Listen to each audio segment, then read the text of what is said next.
Hi guys, please don't forget to subscribe to see my future videos. So Apple just introduced their second generation of their budget phone, the iPhone SE.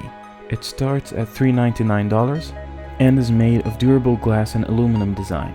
The phone comes with huge bezels from the top and the bottom, just like the iPhone 8, and has a 4.7-inch Retina HD display. What makes this phone very powerful is the new A13 chip, which is also found in the iPhone 11 Pro. The camera comes with many features, including the portrait mode, in which you can adjust the blur, and many other modes.